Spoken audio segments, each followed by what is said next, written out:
제가 이제 어릴 때 큰 누님 결혼식을 우리 집 본가에서 했습니다. 그때 당일에 아재가 오음리 심부름 가는데 같이 가자 해서 같이 따라갔다 왔는데 결혼식의 하이라이트가 사진 찍는 거잖아요.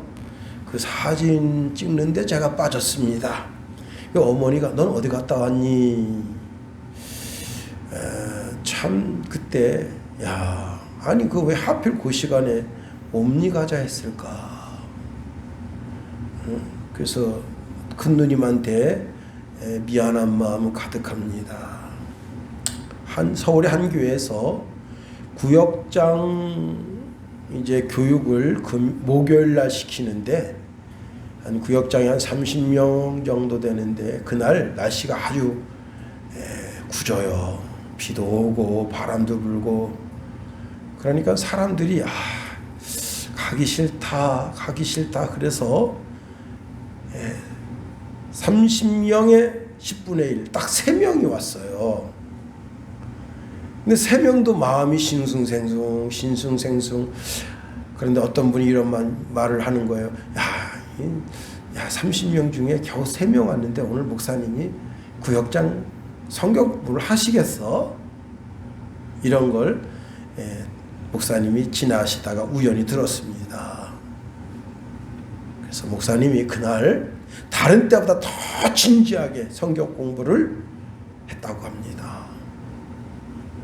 보통 1시간 40분 했는데 그날은 2시간 20분 했고 또 기도회도 아주 진지하게 기도회를 인도했고 그 다음에 우리가 영의 양식만 먹으면 되겠어요? 영의 양식을 다 먹고 난 다음에 그날 목사님이 구역장들하고 또 교회 직원들하고 최고 비싼 집 가서 아주 멋지게 정말 평생에 너무 잘 먹었다 할 정도로 그 정도로 식사를 멋진 걸 사줬대요. 그랬더니 이분들이 돌아가서 당신 안 왔지 오늘? 목사님이 오늘 말이야 진짜 강의도 진지하게 하시고 우리 기도회도 진지하게 기도했고 그 다음에 말이야 더 중요한 게 있는데 목사님이 우리만 데리고 와서 진짜 맛있는 거 사줬다 약올로지롱 했다는 겁니다.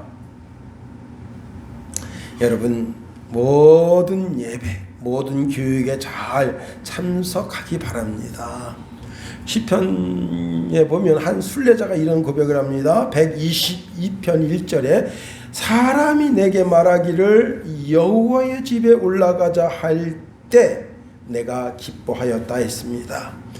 시편 이사야서 2장 3절 말씀에도 보면 많은 백성이 가며 이르기를 오라 우리가 여호와의 산에 오르며 야곱의 하나님의 전에 이르자 그가 그의 길로 우리에게 가르치실 것이라 우리가 그 길로 행하리라 하리니 이는 율법이 시온에서부터 나올 것이요 여호와의 말씀이 예루살렘에서부터 나올 것임이니라. 오라 우리가 여호와의 산에 가자. 여호와의 산이 어디예요? 성전이잖아요. 성전에 가자. 스가랴서 8장 21절 22절에 보면 이 성읍 주민이 저 성읍에 가서 이르기를 우리가 속히 가서 만군의 여호와를 찾고 하나님께 은혜를 구하자 하면 나도 가겠노라 하겠으며 많은 백성이 강대한 나라들이 예루살렘으로 와서 만군의 여호와를 찾고 여호와께 은혜를 구하리라. 하나님의 산에 가자. 하나님의 성전에 가자. 가서 하나님을 찾고 하나님의 은혜를 구한다. 오늘 주의 전에 나와서 하나님의 집에 와서 하나님의 은혜를 구하고 하나님을 찾고 만남으로 우리의 인생에 참된 행복이 있게 되기를 축원해 드립니다. 오늘 본문 말씀을 보면요 이렇게 시작하고 있습니다. 36절 상반절 보세요. 이에 예수께서 무리를 떠나사 집에 들어가시니 그렇게 말씀하고 있네요. 이것은 마치 예수님이 모든 말씀을 마치고 무리를 떠난 것으로 되어 있지만 떠나사라고 하는 단어가 현재 수동형으로 되어 있어요. 다시 말하면 그 무리를 가게 했다는 거예요. 그 무리를 보냈다는 거예요. 자, 이 무슨 말씀이냐? 지금까지 예수님께서 쭉 비유로 말씀하셨습니다. 그래서 비유로 말씀하신 목적을 마태복음 13장 13절에 이렇게 말하고 있어요. 그러므로 내가 그들에게 비유로 말하는 것은 그들이 보아도 보지 못하며 들어도 듣지 못하며 깨닫지 못함이라. 특히 이제 보리와 독보리, 그리고 좋은 씨와 가라지, 벼와 피, 이 해석을 듣지 못하도록 그들을 등 떠밀어서 보냈다는 거예요. 주님이. 여러분, 이런 일로 저런 일로 주의 전을 갈 이유를 나 스스로 만들지 말라는 거예요. 나는 코로나가 무서워서 교회 못 가. 지금도 뭐 서울 춘천에 코로나, 교회발 코로나, 교회가 무슨 뭐 코로나를 발전시켜서 세상에 퍼뜨리나요? 그게 아니잖아요. 그리고 오미크론 아무것도 아니라고 지금 이런 그래서 지금 오미크론은 어떻게 한다는 거예요? 이제 일반 병원에서 진단하고 일반 병원에서 처방 내리겠다는 거예요. 오미크론이 뭐냐? 아무것도 아니라는 거예요. 그 뜻이. 감기 바이러스보다도 못하다는 거예요. 그런데 지금 우리나라가 지금 이 백신을 갖다가 얼마나 많이 쌓아놨는가 하면 7차까지 마칠 백신을 쌓아놨다는 거예요. 그 백신 가지고 뭐 하는 거예요? 국민들 자꾸 그냥 조종하는 거 아니에요. 정부가 잘못하면 잘못한다고 말을 할 수 있어야죠. 국가와 민족을 위해서 기도한다고 하는 사람들이 국가와 민족을 위해서 기도할 때 국가와 민족이 잘못 나가면 잘못 나가는 것에 대한 채찍이 있어야죠. 국가가 하는 거니까 다 좋은 거지 뭐 그게 아니잖아요. 자, 하여튼지간에 주님께서는 그 무리들을 다 등 떠밀어서 이제는 집으로 돌아가라 하시고, 그리고는 예수님과 그 제자들이 이제 한 집에 들어가셨습니다.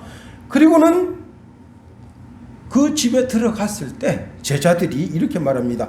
밭의 가라지의 비유를 우리에게 설명하여 주세요 하니까 예수님께서 그 비유를 풀이해서 해석해 주셨을 뿐만 아니라 오늘 본문 이후에 보면 또 다른 비유가 나오는데 밭에 감추인 보화의 비유, 좋은 진주를 구하는 장사의 비유, 바다에 그물을 치고 각종 물고기 모으는 그물의 비유가 또 있다는 거예요. 세 개의 비유를 더 말씀해 주셨다고 하는 겁니다.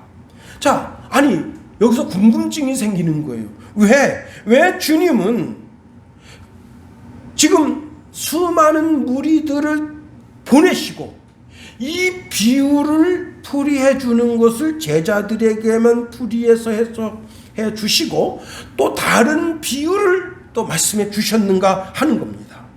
왜 제자들 외에 이 비유를 못 듣게 하시고 이 해석도 못 듣게 하셨는가 하는 겁니다. 예수님 피곤해서 그러셨을까요? 아닙니다.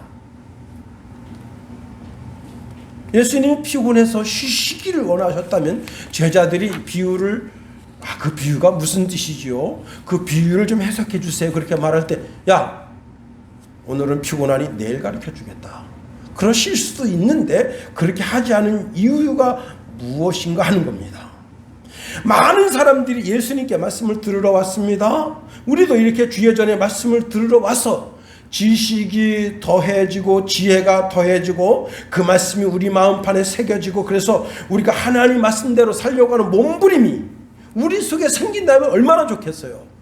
그런데 한쪽 귀로 듣고 한쪽 귀로 그 말씀을 흘려보낸다면 예수님이 얼마나 허탄해하십니까? 한 교회에 목사님이 새로 부임해 오셨습니다. 근데 어떤 설교를 하셨냐면 내가 너희를 사랑하는 것 같이 서로 사랑하라, 그 주제 가지고 설교를 하셨어요. 성도들이 많은 은혜를 받았습니다. 그래, 우리가 예수님이 우리를 사랑한 것처럼 우리도 서로 사랑하면서 살아야지. 근데 그 다음 주가 됐는데 또 목사님 똑같은 주제로 예수님이 우리를 사랑한 것 같이 너희가 서로 사랑, 똑같은 주제 똑같은 설교를 한 거예요.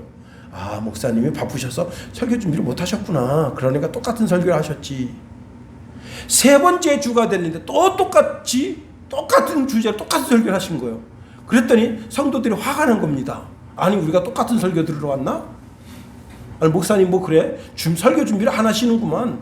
주중에 도대체 뭘 하시는 거야? 그러면서 교회의 중직들, 장로님, 그리고 이제 권사님, 또 안수 집사님들한테 볼멘 소리를 합니다. 아, 우리가 목사님 잘못 모셔온 거 아니에요? 그래도 장로님들, 권사님들, 또 안수 집사님들이 그래도 목사님 무슨 뜻이 있으시겠죠 하고 4주 되는데 4주에도 똑같은 주제, 똑같은 설교를 한 거예요.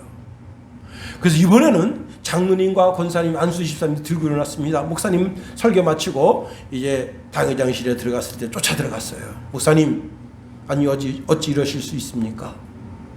왜 설교를 똑같은 설교를 3주 하십니까? 4주 하십니까? 우리가 똑같은 설교를 들으러 온 게 아니지 않습니까?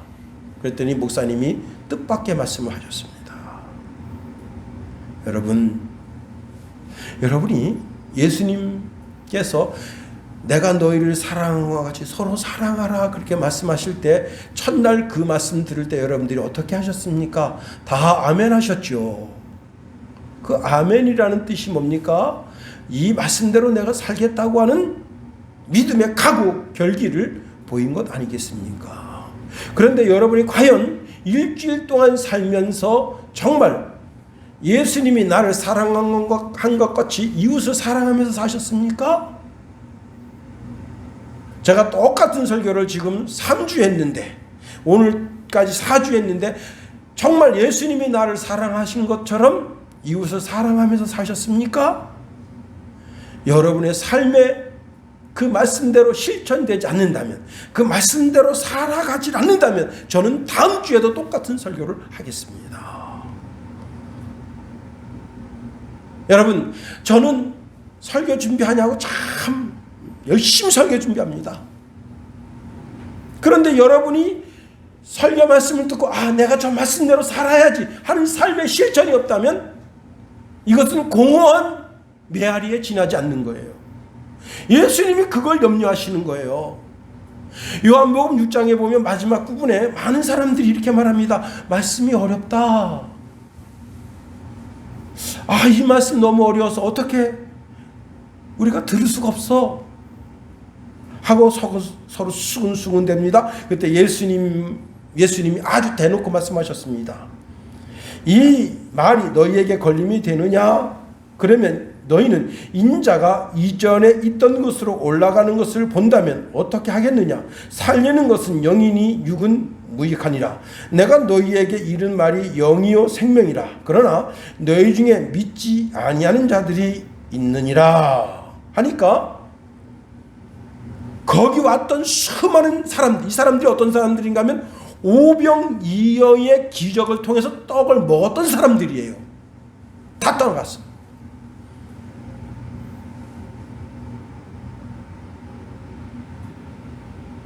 오병이어의 기적을 통해서 떡을 먹고 물고기를 먹었던 사람들인데 다 떠나갔다. 이 사람들이 말씀 듣기가 어렵다. 뭐예요?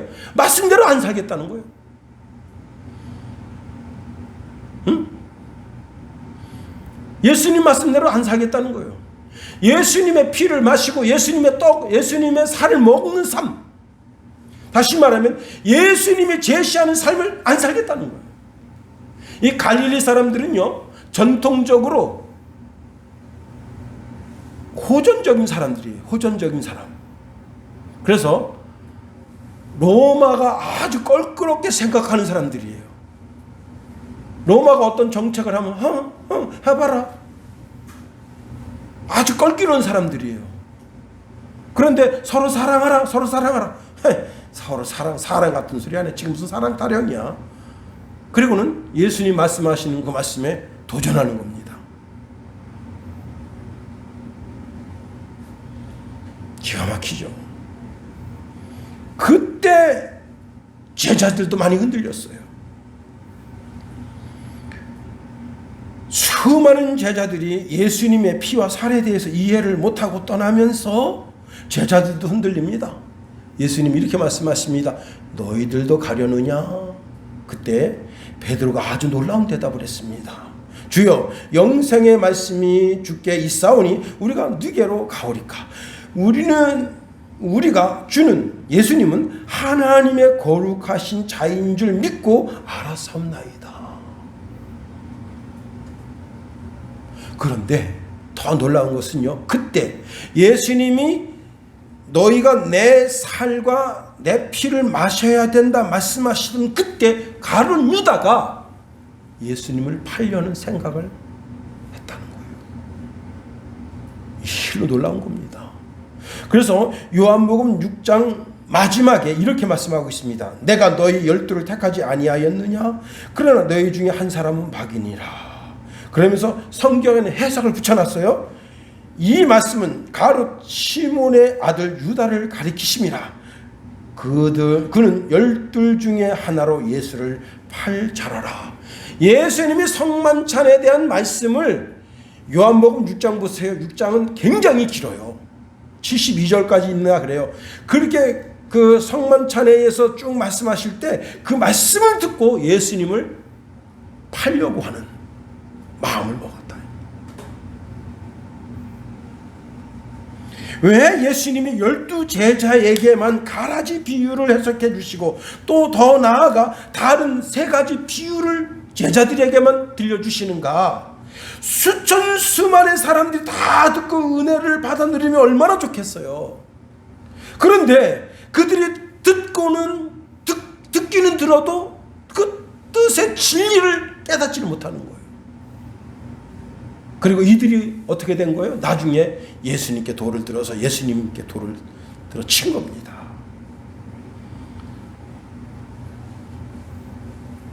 그런데 예수님께서 말씀을 그 제자들에게 따뜻하게 풀이해서 해석해 줄 때 그 마음이 뜨겁고 그 마음에 신앙적인 결단이 생기고 내가 정말 예수님을 위해서 내 일생을 바쳐야 되겠구나 하는 신앙의 각오가 생기는 거예요.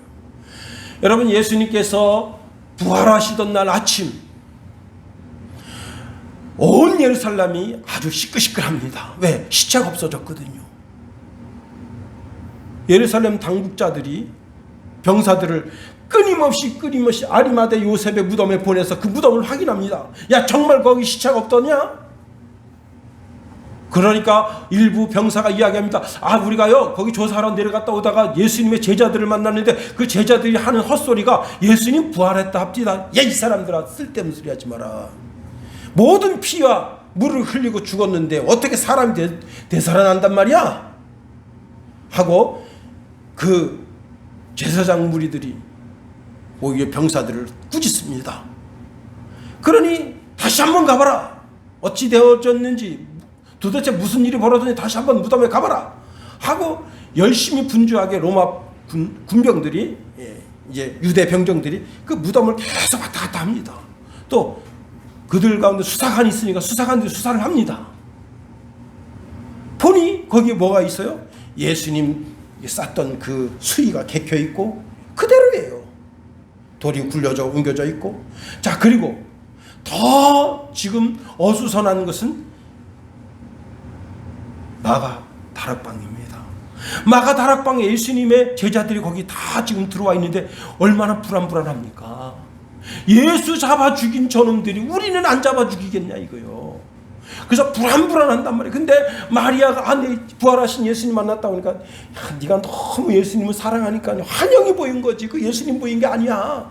그 베드로는 쫓아가서 그 무덤 안에 들여다보고 아무것도 없으니까 이상하게 여기고 돌아오고. 그런데 그렇게 그날 하루 정말 아침 새벽부터 저녁 늦은 시간까지 어수선한 거예요. 그런 분위기 있잖아요. 정말 이 분위기가 어수선해서 마음이 잡히지 않는 그날이 바로 예수님 부활한 그날입니다. 그런데 저녁 늦은 시간에 엠마오로 내려가던 2 제자가 마가 다락방에 왔습니다. 문을 두들깁니다. 계세요. 그러니까 모든 제자들이 그 안에 있는 예수쟁이들이 다 소리도 안 내고 빨리 나가서 한번 누군가 봐라. 보니까 엠마오로 내려가던 두 제자입니다. 두 제자가 문을 열고 여러분 부활하신 예수 우리가 만났습니다. 그 어수선한 분위기가 한 방에 일소됐습니다. 그래서 아니 당신들한테 부활하신 예수님이 나타났단 말이요? 아 그래요. 그러면서 자초지정을 이야기합니다. 우리가 사실 예수님 잡혀 돌아가셔서 이 글로바라고 하는 제자와 다른 제자는 그렇게 믿음이 좋은 제자도 아니었어요. 이 제자들이 70명의 제자들 가운데 속한 제자인지 아닌지도 몰라요. 믿음이 허접한 제자인데 너무 실망해서 예루살렘에서 여리고로 내려가는 길이 한 12km 정도 되니까 12km 정도 되면 한 사람이 4km씩 걸으면 최소한 3시간 걸어야 되잖아요. 3시간 동안 막 걸어가는데 어떤 분이 같이 걸어가기를 시작합니다. 인상이 다 찡그러져 있죠. 온 세상 근심 걱정 다 자기가 하는 것처럼 하고 한숨을 쉬니까 그분이 묻습니다. 아니 뭐 이렇게 근심 걱정 염려가 태산 갔어? 그러니까 아니 당신은 그일 예루살렘에서 된 일을 모르십니까?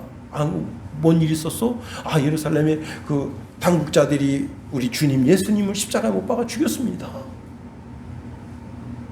그랬더니 그분이 그 예수가 왜 십자가에 달려 죽어야 되는지를 3시간 동안 설교한 거예요. 3시간 동안 내려가면서 그때 뭐라고 말했습니까?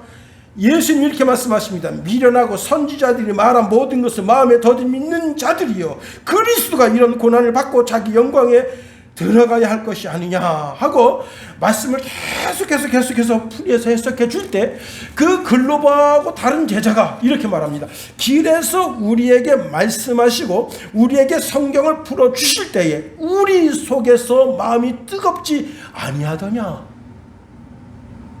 말씀을 받으니까 그 심령이 막 불타게 된 거예요. 막 여기서 막 그렇지 맞아 그렇지. 이런 깨달음이 있는 사람에게만 주님께서 말씀을 풀이해서 해석해 주시는 거예요. 그렇습니다.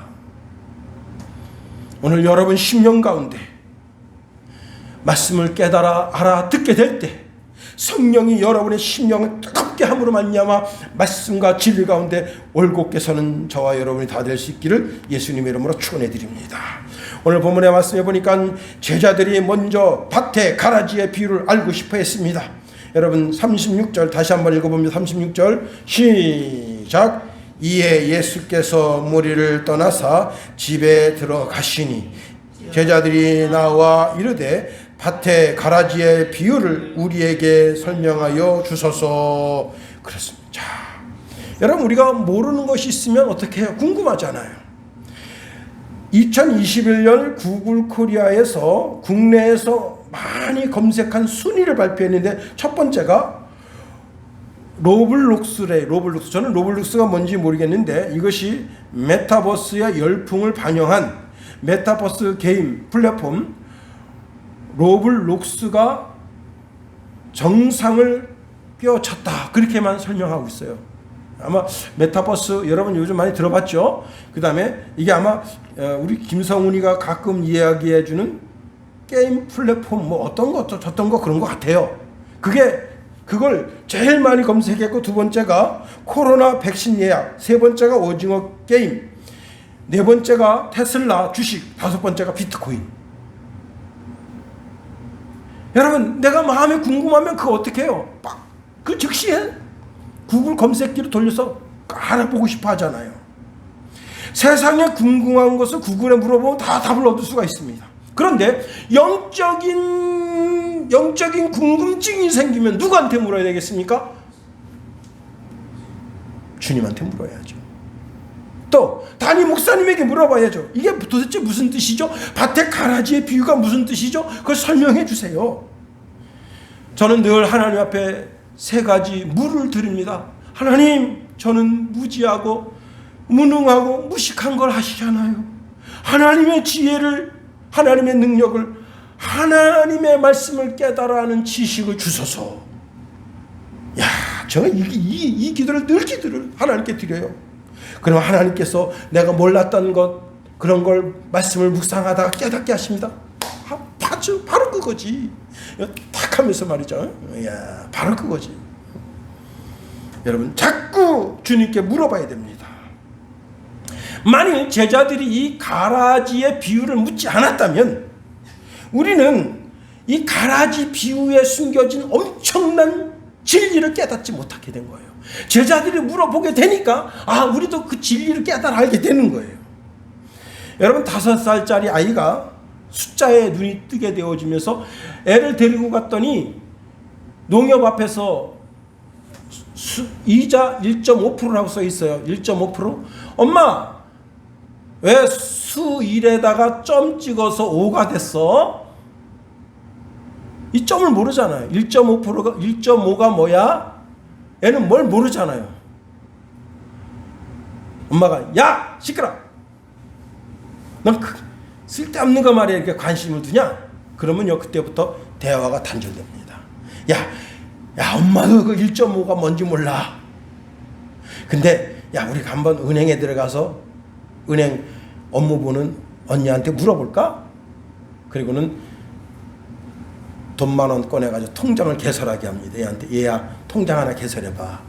자기 이름을 개설하고 1.5가 뭔지 물어봐라. 그 은행 직원한테 언니 1.5가 뭐예요? 그럼 네가 돈 10,000원 맡겼지? 그럼 있잖아 한 달 동안 여기에 이자가 생겨. 이자를 1.5% 준다는 거야. 전문가한테 듣는 거하고 엄마한테 듣는 거하고 같아요? 다르지. 전문가이신 주님께로부터 그 비밀의 해석을 듣게 되는 겁니다. 그럼 그 비밀의 해석이 뭡니까? 두 번째, 씨 뿌리는 자는 예수님 자신이라는 거예요. 우리 37절 읽어보면 37절 시작. 대답하여 이르시되 좋은 씨를 뿌리는 자는 인자요. 자, 인자는 예수 그리스도를 가리키고 좋은 씨는 천국 복음을 가리키는 거예요. 이 우주와 온 세계는 예수 그리스도의 밭이라는 거예요. 이 전 세계, 전 우주는 다 그리스도의 밭입니다. 그런데 그 밭에다가 좋은 씨를 뿌립니다. 자, 그런데 이걸 영적으로 자세히 들여다보세요. 인간은 다 흙으로 만들어졌어. 그래서 인간은 흙인데 흙이 딱딱한 흙이 있어. 돌 같은 이 길 같은 딱딱한 흙이 있어. 그걸 흙을 포크레인으로 갈아가지고 싹 엎어야 돼. 그리고 어떻게 해요? 이제 돌짝 같은 밭이 있어. 돌을 싹 골라내야 돼. 그 다음에 뭐가 있죠? 가시덤불 다 잘라내야 돼.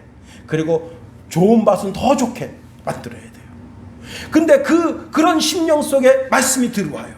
말씀이 그 사람 속 영혼 속에 박히게 돼. 여러분 작년에 콩 수확을 하는데 한쪽 구덩이에 있는 콩을 아버님이 그거는 그냥 놔둬라. 그래서 왜 그러세요? 그랬더니 이거는 내년에 씨를 하려고. 근데 보니까 콩이 제일 잘 된 부분이에요. 그리고 햇빛도 잘 받은 부분에 콩알이 아주 제 엄지손가락만큼 커요. 그래서 그 씨를 한 반말 정도, 그 정도 두셨습니다. 최고 좋은 씨를 선별했다가 내년에 봄에 심게 되죠. 올 봄에 심게 되죠. 자, 세상 밭의 주인이신 그리스도께서 인간에게 좋은 씨를 뿌리십니다. 그 씨는 인생에게 복이 되는 씨, 즉 말씀인 거예요. 복음인 거예요. 그 말이 사람 속에 들어와서 그 사람 속에 인격 변화를 일으킵니다. 여러분, 좋은 교수가 좋은 가르침을 주면 그 학생이 좋은 학생이 되는 거예요. 왜? 그 말이 자기 속에 들어와서 좋은 지식이 되는 거예요. 좋은 음악을 들으면 그 사람 마음에 감정이 풍성해집니다. 좋은 음악을 통해서 그 사람 심령이 부드러워지는 거예요. 삶에 있어서 내가 이번에는 반드시 담배를 끊어보자. 어떤 결기, 의지를 세우면 그대로 되는 거예요. 이것이 사람의 말을 통해서 그 사람의 지정의가 변화가 일어납니다. 그런데 세상의 좋은 글, 좋은 지식, 좋은 음악, 마음의 어떤 결기는 그 사람 삶 전체의 변화를 일으키지만 영적인 변화를 줄 수는 없어. 왜? 제 친구가 온 나라를 다니면서 사진을 찍어서 올립니다. 저는 그 사진 보고 야, 저도 가고 싶다 그런 생각 가질 때가 많아요. 그 사진을 보면서 오솔길을 보면서 참 힐링이 돼요. 응? 그러나 그뿐이에요. 영혼에는 변화를 줄 수가 없어요. 영적인 변화를 일으키려면 영혼의 말씀을 들어야 되는 거예요. 예수님이 요한복음 6장 63절에 살리는 것은 영이니 육은 무익하니라. 내가 너희에게 이른 말이 영이요 생명이라. 예수님 말씀만이 영이 되고 생명된다. 여러분, 이 시간에 최고 좋은 신 복음의 말씀을 들으러 온 거예요. 여러분, 예수님께서 당시의 유대인 지도자 니고데모, 그 니고데모가 예수님께 찾아왔습니다. 거듭남에 대해서 물어봤어요. 예수님께서 물과 성령으로 거듭나야 된다 말씀하셨습니다. 근데 이 거듭나다라고 하는 단어를 이해를 못하는 거예요. 유대의 지도자가, 유대 선생이. 그래서 예수님이 책망하셨어요. 그러면서 예수님이 물과 성령으로 거듭나지 아니하면 하나님의 나라를 볼 수 없다 말씀했습니다. 그랬더니 이 니고데모가 아니 내가 이렇게 몸이 다 커서 이제 어른이고 그 다음에 장성한 사람인데 내가 어머니 태에 들어갔다 나와야 됩니까? 그때 예수님께서 아주 귀한 진리를 주십니다. 진실로 진실로 내게 이르니 사람이 물과 성령으로 나지 아니하면 하나님의 나라에 들어갈 수 없느니라. 육으로 난 것은 육이요 영으로 난 것은 영이니 그랬어요. 예, 영으로 나야 돼. 영으로. 그럼 영이 뭐라고요? 예수님 말씀하시기를 내가 너희에게 하는 이 말이 영이고 생명이라 그랬어. 예수님 입에서 나오는 모든 말씀이 영이 되고 생명된다는 거예요. 좋은 교수가 좋은 강의를 한다고 해서 그게 영이 되고 생명이 되는 게 아니에요. 제가 그 유튜브를 자주 보는데 유튜브에 그 아주 유명한 우스갯소리 잘하는 그 교수가 있어요. 그 사람께 자꾸 올라오더라고요. 난 그거 듣고 싶지 않아요. 근데 자꾸 그게 올라와. 그래서 저는 이제 올라오면 X 딱 표시하고 다른 거 듣습니다. 근데 자꾸 그 사람 그 강의한 거 그게 자꾸 올라오더라고요. 그래서 아, 왜 이 사람 강의가 자꾸 올라오지? 난 별로 듣고 싶지도 않은데. 여러분, 그 사람 강의 들어요. 듣는 거 좋아. 들으면 1시간 동안 허허허 그 내 영혼에 어떤 변화가 있었습니까? 아무 변화도 없는 거예요. 그러나 예수님이 우리에게 주시는 그 말씀은 내 영혼 속에서 영적인 변화가 일어나게 하는 거예요. 예수님이 말씀하십니다. 물과 성령으로 태어나야 한다. 예, 물과 성령으로 태어나지 않으면 안 된다는 거예요. 예수님 젖동생이었던 야고보가 거듭남에 대해서 이렇게 말합니다. 야고보서 1장 18절 말씀해 보니까 그가 그 피조물 중에 우리로 한 열매가 되게 하시려고 자기 뜻을 따라 진리의 말씀으로 우리를 낳으셨느니라. 베드로전서 1장 23절에 보니까 너희가 거듭난 것은 썩어질 씨로 된 것이 아니요 썩지 아니할 씨로 된 것이니 살아있고 항상 있는 하나님의 말씀으로 되었느니라. 아, 우리가 거듭난다고 하는 것은 하나님 말씀으로만 거듭나는구나. 그렇습니다. 하나님의 말씀을 받는 자리가 거듭남의 자리고 하나님의 자녀로 태어나는 자리고 성령으로 거듭나는 자리다. 마태복음 12장 46절에 예수님께서 뭐라 말씀하십니까? 누가 내 어머니고 누가 내 형제고 내 누이냐? 나의 어머니와 나의 동생들을 보라. 누구든지 하늘에 계신 내 아버지 뜻대로 하는 자가 내 형제요 자매요 어머니라 말씀하십니다. 여러분, 예수님 품 안에, 예수님 손 안에 들어오는 자, 그 자는 어떤 자냐? 주님이 주시는 말씀으로 그 말씀을 자기 귀에 듣고 예수님 말씀에 아멘하고 인격적인 변화가 일어난 사람, 그 사람이 하나님의 자녀고 하나님을 아바, 아버지라 부르는 자들이고 예수님을 형님이라고 부르고 예수님을 오빠라고 부르는 자라는 사실입니다. 좋은 시, 즉 말씀으로만 사람이 거듭나고 하나님의 자녀가 된다 하는 거예요. 자, 38절 한번 다 같이 읽어봅니다. 38절 시작. 밭은 세상이요 좋은 씨는 천국의 아들들이요 가라지는 악한 자의 아들들이요. 자, 말씀이 들어간 모든 사람들은 하나님의 자녀가 되는 거예요. 요한일서 5장 1절에 보니까 예수께서 그리스도이심을 믿는 자마다 하나님께로부터 난 자니 말씀했습니다. 또한 낳으신 이를 사랑하는 자마다 그에게서 난 자를 사랑하느니라. 요한복음 1장 12절에 영접하는 자 곧 그 이름을 믿는 자들은 하나님의 자녀가 되는 권세가 있다. 우리 모두는 하나님의 아들이요 하나님의 딸이요 천국 백성이라. 우리는 예수님의 왕국 메시아의 왕국을 유업으로 이을 권리가 있는 자들이다. 우리는 하나님의 은총으로 메시아의 왕국에 참여할 수 있을 뿐만 아니라 실제적인 영적인 법적 권리를 상속할 수 있는 상속권을 가지고 있는 자들이라는 겁니다. 그런데 반대로 마귀의 아들들 있어요. 가라지, 악한 아들이라 했습니다. 가라지는 악한 자의 아들이다. 즉 마귀의 아들이죠. 이들은 멸망의 나라를 유업으로 받을 자입니다. 요한복음 1장에 보면 거기 이 멸망의 나라를 유업으로 이을 자에 대한 말씀이 있어요. 그들은 너무나 깊은 어둠 속에 갇혀 있기 때문에 빛이 비쳤지만 그 빛을 깨닫지 못했습니다. 하나님이 선지자들을 보내서 그 빛 가운데로 초대했지만 그들은 끝끝내 선지자들을 죽이고 영접하지 않았습니다. 마귀가 가장 강력한 힘을 가지고 있는데 그게 바로 죽이는 힘이에요. 죽이는 힘. 그래서 마귀는 좋은 씨의 근본이 되시는 그리스도를 죽이려고 혈안이 됐습니다.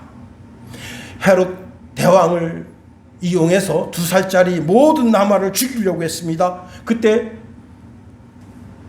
주의 천사가 마리아와 그 아버지 요셉에게 빨리 애굽으로 피난하라 해서 살게 됐어요. 그리고 헤롯이 죽고 난 후에 다시 애굽에서 불러 올렸습니다.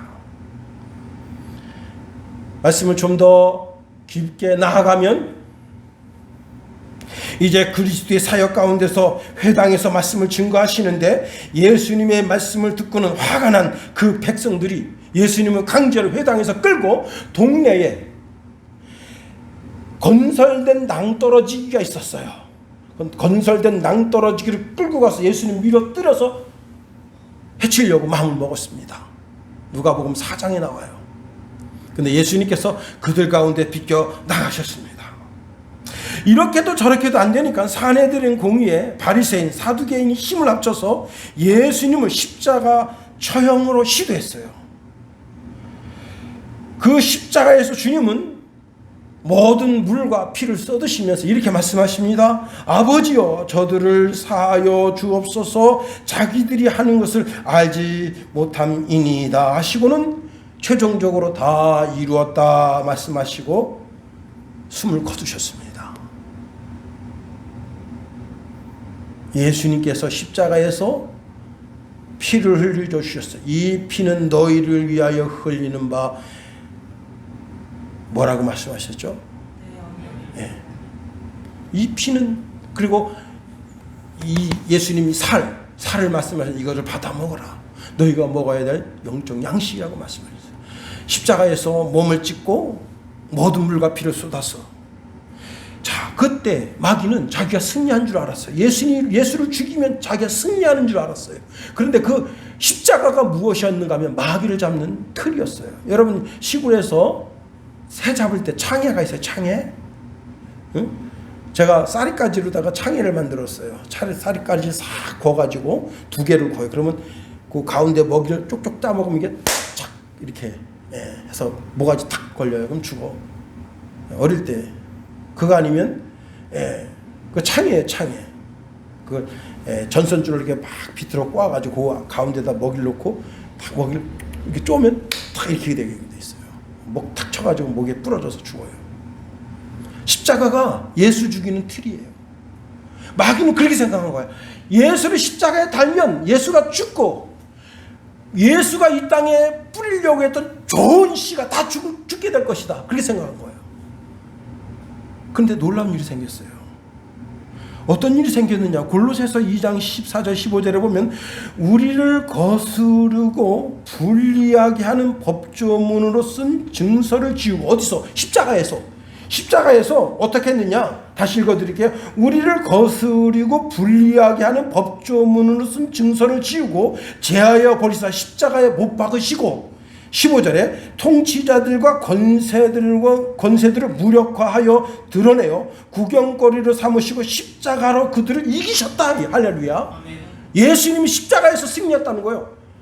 그러니까 구약 율법, 너 이거 행하라, 이거 하지 말아라, 그 율법을 십자가에서 폐기시키고, 그리고 정세자들, 권세자들의 모든 권세를 다 무력화시키고, 심지어는 사단의 권세까지 무력화시키고 십자가에서 승리했다는 거예요. 자, 이때부터 놀라운 일이 생깁니다. 마귀가 십자가에서 완전히 패배했어요. 마귀가 이제 제자들이 마가의 다락방에 모여서 성령 받기를 간구하고 성령을 받게 됐어요. 성령을 받게 됨으로 인해서 어떤 일이 생겼느냐? 권능을 받게 됐어요. 권능.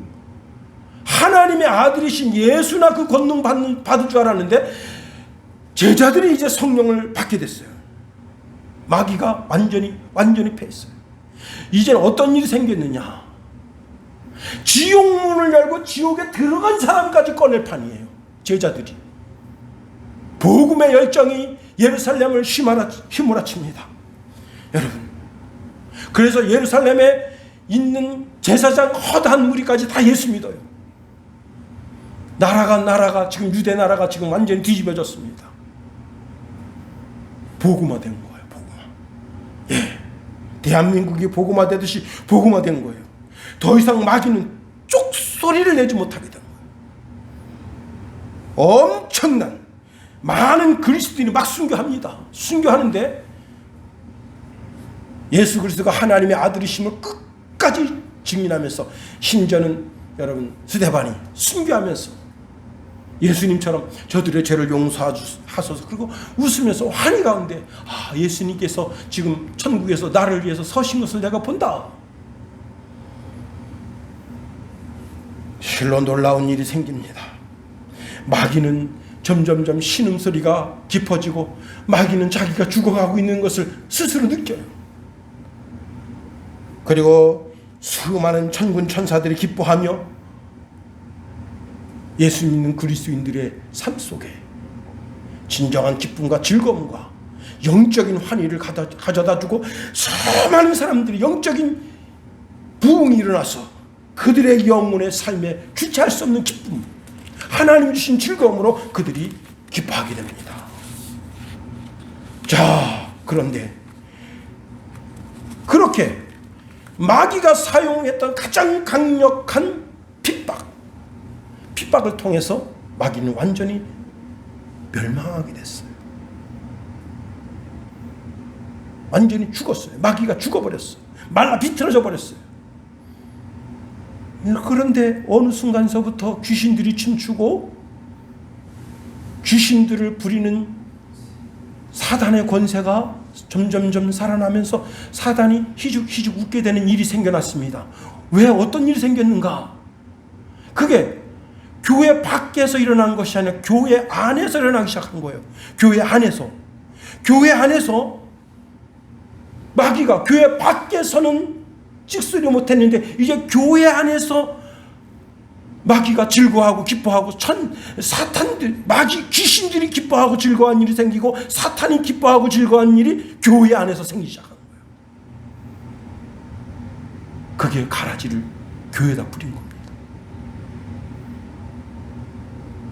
여러분은 가라지 되지 않기를 예수님의 이름으로 부탁을 드립니다. 여러분, 마지막 심판이 세상 심판이 아니에요. 교회 심판이에요. 교회 심판. 교회에 있는 가라지를 심판하는 거예요. 논 안을 심판하는 거예요. 논 안에 있는 피를 뽑아내는 것이지 논 밖에 있는 피는 뽑아내지 않습니다. 이걸 알아야 돼요. 보리밭에 있는 독보리를 잘라내는 것이지 보리밭 밖에 있는 독보리를 잘라내는 게 아니란 말이에요. 그러면 교회 안에 도대체 교회 안에 어떤 일이 생겼습니까? 여러분, 교회 안에서 마귀가 기뻐하고 즐거워하고 찬송을 받고 영광을 받는 일이 생겨나게 된 거예요. 그게 뭐냐? 겸손과 사랑으로 섬기는 섬김이 사라지고 목회자들 속에서 내가 목사인데 하는 교만의 소리가 들려오기 시작하면서 목사들이 모여서 쌈박질하는데 어떤 쌈박질하는가 하면 여러분 강대상에서 설교할 때 푸른색 가운을 입어야 되느냐 흰색 가운을 입어야 되느냐 까만색 가운을 입어야 되느냐 빨간색 가운을 입어야 되느냐 이것 가지고 6년씩 7년씩 싸워댑니다. 목사들이 모이면. 그리고 바늘을 하나 세우고 바늘 끝에 천사들이 올라설 수 있겠느냐 없느냐 이것 가지고 10수년씩 싸워요. 뭐예요? 그게 그렇게 뭐 중요한 거였었나요? 그게 진리였었나요? 그 영적인 큰 우리 인생에 있어서 우리 영혼 속에 영혼의 파도 속에 미쳐지는 큰 진리였었나요? 아니잖아요. 여러분 지금 문재인 정부가 기독교를 이렇게 탄압하고 기독교를 발의 때처럼 여겨도 찍소리 못하고 끌려가는 수많은 목사들.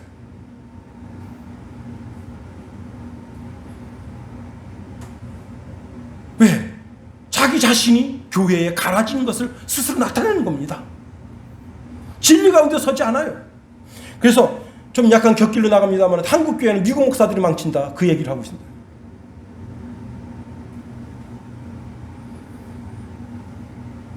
여러분, 내가 교회 안에 자라고 있는 독보리가 되면 안 되는 거예요. 이 독보리가 뿌려진 것이 세상이라고 생각하면 착각입니다.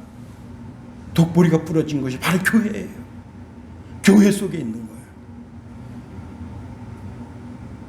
거예요. 벼에 피가 뿌려진 것이 논 밖에 있는 피는 신경 쓰지 않습니다. 밭 밖에 뿌려져 있는 독보리는 신경 쓰지 않아요. 왜? 어차피. 그러나 밭에 뿌려져 있는 독보리는 다 목을 잘라서 다 불에 태워버립니다. 논에 있는 피는 다 잘라서 목을 탁탁탁 잘라가지고 다 불에 태워버려요. 지옥으로 보내는 겁니다. 여러분 스스로가 지옥문을 여는 그런 어리석은 인생이 되면 안 돼요. 교회 안에서 스스로 뿌리 내리는 독보리가 되면 안 됩니다. 바울은 마귀에게 틈을 주지 말라 그랬어요. 우리는 세상에 대하여서만 주의했지 자기 자신에 대해서는 주의하지 않습니다. 마귀는 아무 힘도 들이지 않고 수많은 영혼들을 지금도 지옥문을 활짝 열고 지옥으로 보내고 있습니다. 어디서? 교회에서. 교회가 천국 보내는 문이 열리는 곳인 줄 알았더니 교회가 지옥문을 여는 곳이 됐습니다. 어떤 사람들이 전철을 타고 막 가면서 서로 말다툼을 이루니까 한 사람이 그랬다는 거예요. 여기가 교회야? 그랬다는 거예요. 왜? 교회에서 모이기만 하면 싸우니까. 여기가 교회야? 세계들을 일입니다. 사도 바울이 아주 개탄해합니다. 빌립보서 3장 18절 19절에 보니까 내가 여러 번 너희에게 말하였거니와 이제도 눈물을 흘리며 말하노니 여러 사람들이 그리스도의 십자가의 원수로 행하느니라. 누가? 성도들이 십자가의 원수로 행동하고 있다는 거예요. 그들의 마침은 멸망이요 그들의 씨는 배요 그들은 그들의 부끄러움이 있고 땅의 일을 생각하는지라. 고린도후서 11장 13절 15절에 보니까 그런 사람들은 거짓 사도여 속이는 일꾼이니 자기를 그리스도의 사도로 가장하는 자들이니라. 이것은 이상한 일이 아니니라. 사탄도 자기를 광명의 천사로 가장하나니 그러므로 사탄의 일꾼들도 자기를 의의 일꾼으로 가장하는 것이 또한 대단한 일이 아니니라. 그들의 마지막은 그 행위대로 되리라.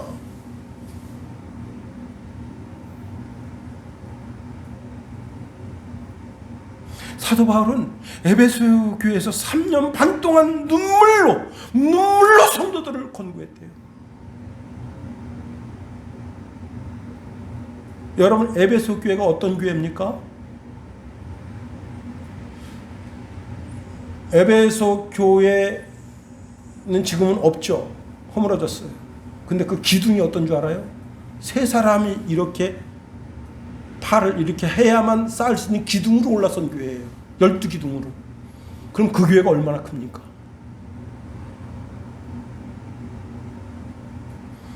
바울이 거기서 목회하면서 밤낮으로 울었대요. 왜? 십자가의 원수로. 그 에베소 교회에 독보리가 있으니까. 피가 있으니까.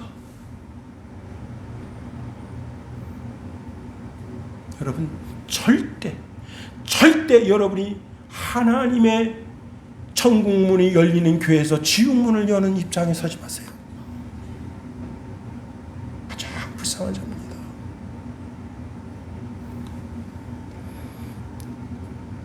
우리의 신앙이 순전하여, 우리 교회가 순양교회잖아요. 순전한 믿음으로 본향을 향한다. 순양. 목사가 순전하잖아요. 순전한 믿음으로 본향을 향한다. 그리스도의 재림의 날까지 흠도 점도 티도 없이 여러분의 신앙이 올곧게 보존되게 되기를 예수님의 이름으로 축원해드립니다.